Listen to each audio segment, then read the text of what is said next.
itu kepolisian masih bisa melakukan penyidikan lagi di kemudian hari kalau mempunyai bukti yang baru. Tetapi kalau umpamanya sekarang ini mau diajukan, ternyata PK-nya bebas, 2 kali kena lagi nih kepolisiannya. Jadi saya pikir jangan tergesa-gesa, jangan terburu-buru. Meski penetapan Peggy Setiawan sebagai tersangka sudah dinyatakan batal demi hukum oleh Pengadilan Negeri Bandung, namun masih ada celah bagi polisi untuk menetapkan Peggy sebagai tersangka.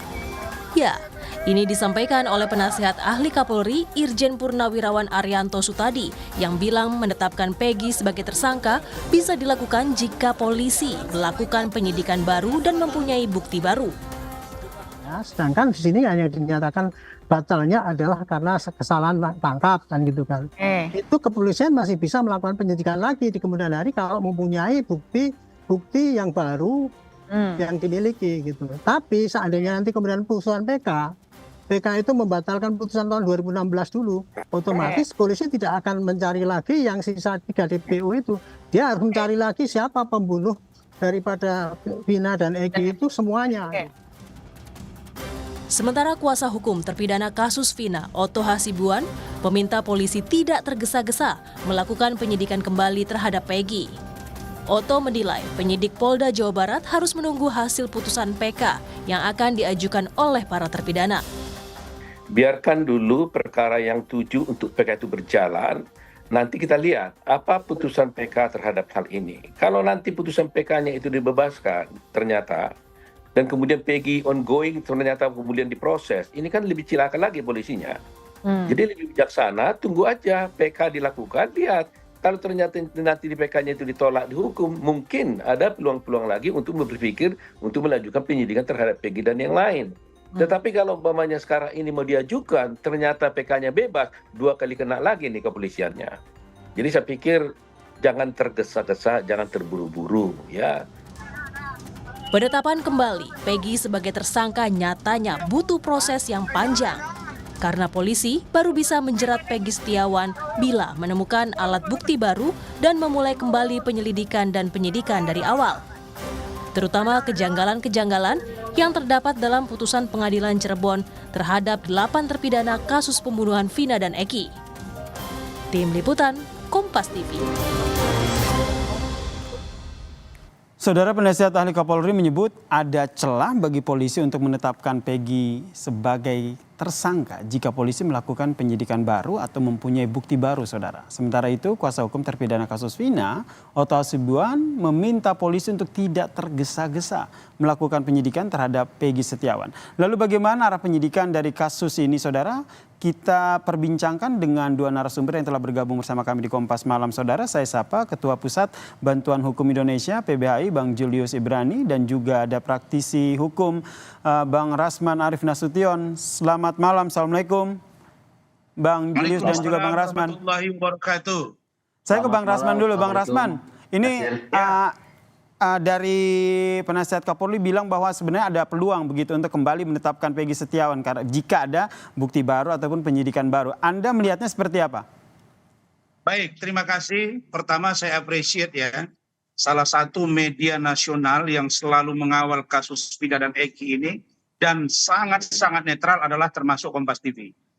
Nah, saya ingin jelaskan bahwa sejak Selasa lalu, saya Rasman Nasution sudah mengatakan dengan tegas bahwa terbuka peluang bagi penyidik Polda Jabar untuk kembali mentersangkakan saudara Peggy Setiawan berdasarkan berdasarkan Perma Peraturan Mahkamah Agung nomor 4 tahun 2016 bab 2 ayat 2 pasal 2 ayat 3. Di situ disebut bahwa penyidik dapat melakukan tersangka lagi terhadap seseorang yang mengajukan pra peradilan, tetapi jika ditemukan 2 alat bukti yang sah secara hukum. Kira-kira begitu bunyinya. Baik. Artinya bahwa ada ruang yang diatur oleh Perma. Nah, itu poin 1. Poin yang kedua, saya sudah mengkritisi dari awal putusan dari Hakim Eman Sulaiman ini, di mana pada putusan dimaksud pada diktum 5 amar putusan menyatakan bahwa yang kontraproduktif, bahwa ya menyatakan tidak berlaku pada putusan selanjutnya. Ini bukan kewenangan dari seorang hakim yang berwenang menangani pra peradilan. Karena ini bersifat administratif. Artinya hakim ini ada apa? Kenapa mengunci putusan berikutnya? Sementara ini persoalan administrasi. Dan yang ketiga, saya tidak dengar, saya tidak lihat, saya tidak baca, dan saya tidak saksikan dalam amar putusan oleh Hakim Eman Sulaiman itu menyatakan bahwa Peggy Setiawan bukan Peggy Peron. Dia hanya mengatakan bahwa proses tersangkanya Peggy Setiawan itu tanpa melalui prosedur. Satu, pemanggilan dengan surat menyurat sebanyak lebih dari 2 kali. Yang berikutnya dia menyatakan bahwa harus diperiksa dulu sebagai calon tersangka. Saya bingung, sejak kapan orang DPO dipanggil dulu pakai surat resmi? Sejak kapan orang DPO diperiksa dulu sebagai calon tersangka? Saya pastikan rekan-rekan semua, termasuk rekan saya pengacara, kalau besok Harun Masiku ditemukan di Indonesia, terus dikasih surat panggilan sebagai calon tersangka, saya pastikan 1000% dia akan melarikan diri. Inilah yang kita kritisi. Baik, berarti ada sejumlah hal yang dikritisi begitu ya, Bang Rasman ya? Jadi putusan hakim ini menurut saya bukan menyelesaikan masalah, tapi menambah masalah baru dan menutup ruang bagi penyidik yang diatur oleh Perma. Itu menurut saya kekeliruannya. Oke, tahan di situ dulu. Bang Julius gimana menurut Anda? Ya, pertama begini ya, ini bukan soal mentargetkan Peggy Setiawan tersangka atau tidak ke depan, tapi yang paling penting adalah bagaimana mengevaluasi seluruh proses penyidikan, penyelidikan, dan kemudian persidangan di Mahkamah Agung, di Pengadilan Negeri sampai Mahkamah Agung ini, biar mendapatkan satu putusan yang betul-betul adil, ya, secara substantif. Itu yang pertama. Gitu. Yang kedua, tadi saya ingin katakan betul kalau Bang Rasman bilang ada kewenangan penyidik untuk menetapkan seseorang sebagai tersangka, tentu betul. Ada prosedurnya juga, ada dasar hukum Perma juga, tapi yang paling penting adalah sebetulnya mempertanggungjawabkan seseorang penetapan tersangka itu tidak boleh melanggar kesemuanya itu. Jadi begini, saya mau bilang, kalau soal putusan pra peradilan ya, itu memang tidak ada hal yang substantif yang dibahas di dalam putusan itu. Tidak ada pertimbangan yang substantif, mana yang alat bukti, mana yang tidak. Jadi semata-mata hanya bersifat prosedur. Betul tadi yang Bang Rasman bilang. Jadi dia juga hanya merujuk pada putusan MK. Gitu. Nah, makanya pertanggungjawaban selanjutnya adalah jangan hanya di kasus si Peggy ini saja, tapi keseluruhannya nih, biar tidak terjadi. Tapi menurut saya begini juga. Satu, kita harus apresiasi. Polda Jabar, Ahmad Yagus, kemudian mengevaluasi tim penyidik. Harusnya ditunjuk tim penyidik yang baru, penyelidik yang baru bahkan, agar prosesnya ini lebih akuntabel. Agar prosesnya lebih transparan, menggunakan scientific evidence dan segala macamnya yang lebih reliable, tidak hanya menggunakan keterangan-keterangan seseorang yang bisa saja terdistraksi atau memberikan keterangan yang palsu dan tidak sempat dibuktikan di pengadilan sebelumnya. Nah, ini yang harus jadi fokus selanjutnya, jadi sifatnya holistik. Karena tadi perdebatan di muka, Bang Oto bilang bahwa jangan buru-buru, tunggu putusan ini dulu di PK, jangan buru-buru ini. Saya pikir yang lebih penting mengevaluasi substansi, yang pertama. Yang kedua, mengevaluasi tim dari aparat penegak hukumnya. Nah, yang ketiga adalah mengevaluasi seluruh alat bukti. Jadi tidak ragu-ragu lagi, dan saya pikir kalau dibilang menetapkan tersangka, harus memeriksa seseorang atau tidak, ya kalau orangnya kabur DPO tidak mungkin bisa diperiksa. Tetapi ketika dia tertangkap pada saat DPO, bisa diperiksa dulu sebagai saksi untuk langsung kemudian dinaikkan sebagai tersangka. Kejaksaan Agung telah beberapa kali melakukan hal ini, jadi pemeriksaannya berkas sebagai saksinya ada bersamaan dengan berkas sebagai tersangkanya. Jadi sebetulnya prosedur itu bisa di lapangan pada saat praktik bisa saja disesuaikan dengan kebutuhan dan kondisi, utamanya dalam hal yang ditargetkan, yang akan ditersangkakan adalah seorang yang DPO yang tidak mungkin dipanggil secara wajar lewat surat menyurat gitu. Oke, berarti memang ada sejumlah evaluasi yang sebenarnya harus dilakukan. Jika kita berbicara soal evaluasi, berarti yang dilakukan sebelumnya ada sejumlah catatan begitu menurut Anda? Kalau jelas ada catatan. Hari ini perdebatan itu fokus pada banyak keterangan saksi. Nah, padahal dari alat bukti itu bukan hanya keterangan saksi, tapi ada alat bukti yang lain yang juga diperdebatkan kemarin oleh Bang Rasman, Bang Johnson dan yang lain adalah alat-alat bukti yang dapat menunjang itu. Misalnya apa? Apakah di situ ada autopsi ulang atau ekshumasi? Apakah di situ ada visum sebelumnya yang spesifik pada perbuatan-perbuatan yang dituduhkan? Misalnya ruda paksa di situ, kekerasan dan yang lain. Nah, ini kan belum terungkap sekarang. termasuk apa yang tadi disampaikan oleh Bang Rasman, Bang Julius, soal tidak disebutkan nama Peggy, yaitu Peron, kemudian Peggy Setiawan juga Peron. Kemudian pertanyaan selanjutnya Bang Julius, Anda melihatnya ini kalau tadi kata Bang Rasman ada peluang, begitu peluangnya sebesar apa? Peluang itu tidak bisa kita ukur kebesarannya sebesar apa karena dia harus 100%. Jadi kalau dalam bahasa akademik itu dia harus beyond reasonable doubt. Jadi nggak boleh dia terbantahkan even 1% pun.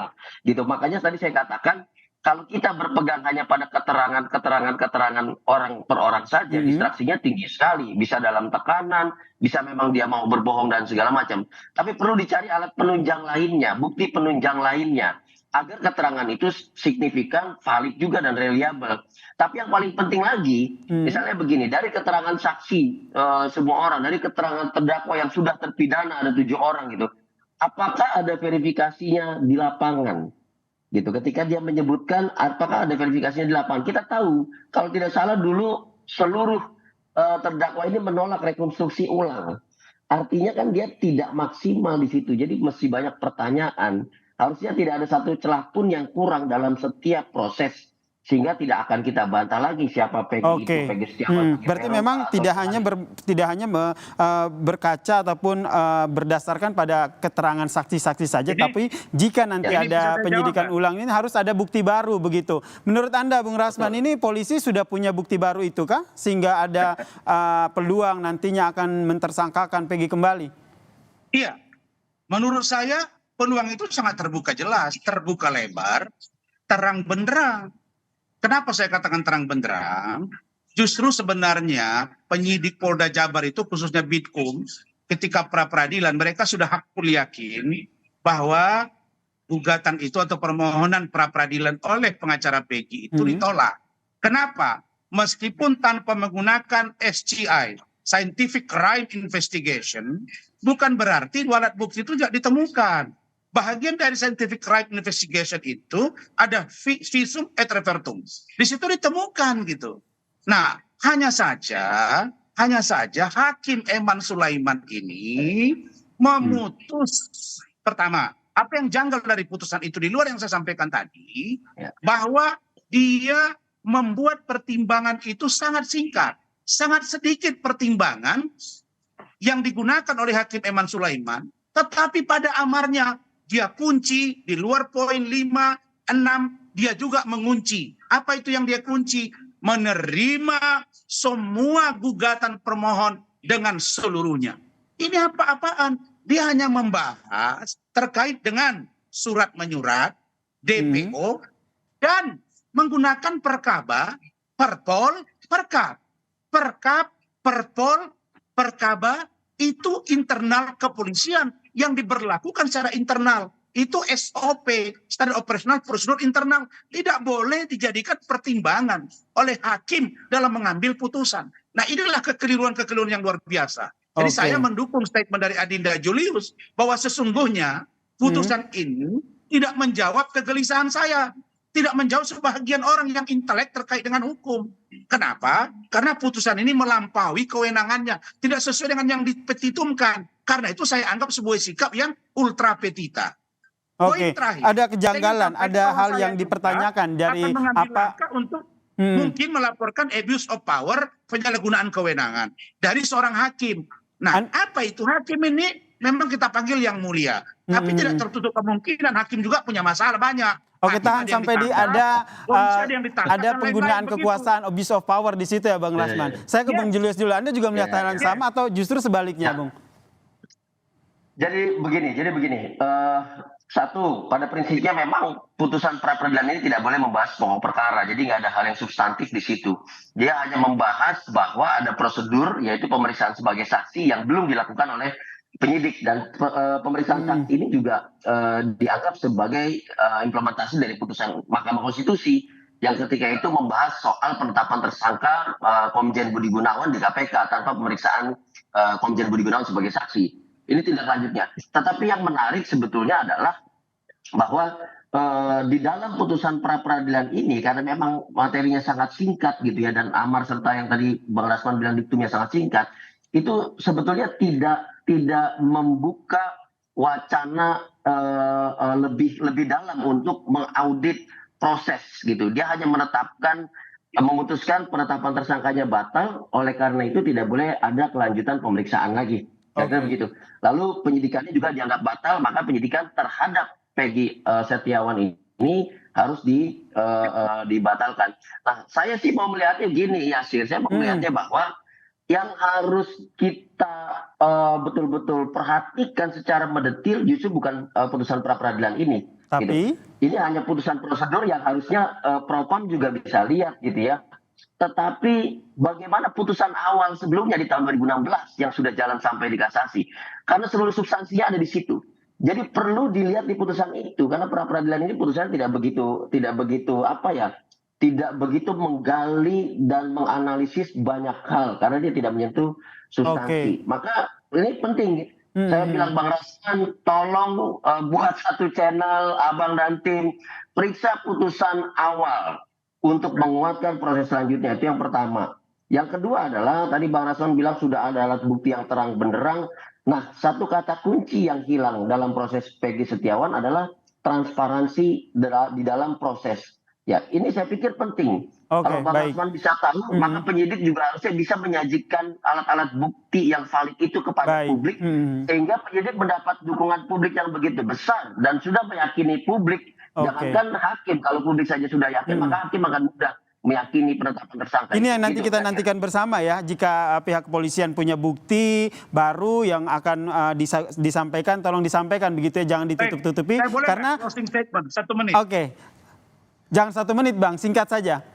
Oke, saya ingin tegaskan bahwa apa yang disampaikan oleh senior saya Bang Otto Hasibuan terkait dengan adanya rencana PK 5 orang terpidana.